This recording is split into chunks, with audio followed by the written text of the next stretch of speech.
What was your most unforgettable runaway from home attempt? My parents weren't like abusive or anything, but they were super strict. I'm talking no social media, no hanging out with friends on school nights, and my phone had to be turned in at 9 p.m. every night. Literally medieval torture for a teenage girl. The final straw came after this huge fight about my grades. I'd been struggling in math, always hated it, still do TBH, and got a D on my report card. My parents flipped. They took my phone for a month, banned me from seeing my friends, and made me spend weekends doing extra math worksheets instead of anything fun. I was texting with my best friend Charlotte at school about how unfair it was, and she was like, just come stay with me for a few days, my parents won't care. Her family was mad chill compared to mine. Her mom let her have boys in her room with the door closed. I was jealous AF. So I decided to run away. Now I wasn't completely stupid. I knew I couldn't just disappear forever. I was thinking like a 3-4 day protest to show my parents they were being unreasonable. Maybe they'd realize how much they missed me and stop being so strict. I packed a backpack with like the absolute essentials. 3 t-shirts, my favorite hoodie, a pair of jeans, some underwear, my school makeup bag, and like $43 I'd saved from birthday money. I also took this silver necklace my grandma gave me that I thought I could maybe sell if I needed more cash. Teen logic, LOL. I waited until everyone was asleep, probably around 1 a.m. Our house had this super creaky wooden hallway, so I literally practiced walking through it for weeks before I ran away,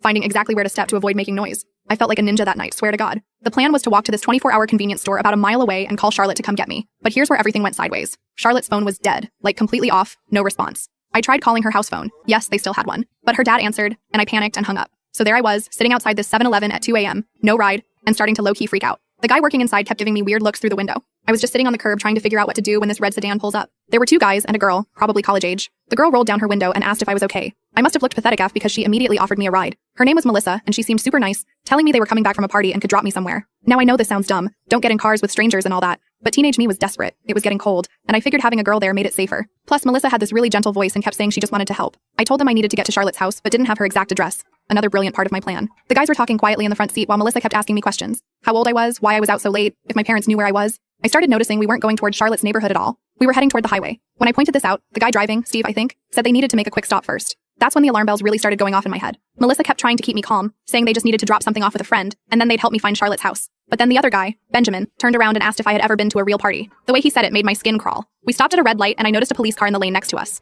In that moment, I made the fastest decision of my life. I said I felt sick and needed air. Melissa actually rolled down my window a little, and I pretended to take deep breaths. The second, the light turned green, I yanked the door handle, pushed the door open with my foot, and literally rolled out of the moving car. I hit the pavement hard, scraping my hands and knees, but adrenaline had me on my feet instantly. The car screeched to a stop, and Benjamin started to get out. I sprinted toward the police car, screaming at the top of my lungs. The cop immediately put his lights on, and when I looked back, the red sedan was peeling away in the opposite direction. The officer was this older guy named Officer Warner, who looked like someone's grandpa. When I told him I'd run away from home, he just nodded like he'd heard it all before. He didn't lecture me or anything, just asked if I was hurt and if I wanted to go to the hospital. I said no, I just wanted to go home. The ride back to my house was the longest 15 minutes of my life. I kept imagining what would have happened if I hadn't jumped out of that car. Where were they really taking me? What would they have done? The worst part was walking up to my front door at 3 a.m. with a police officer. My mom opened the door in her bathrobe, looking confused until she saw me. The look on her face, from confusion to relief to pure anger, is something I'll never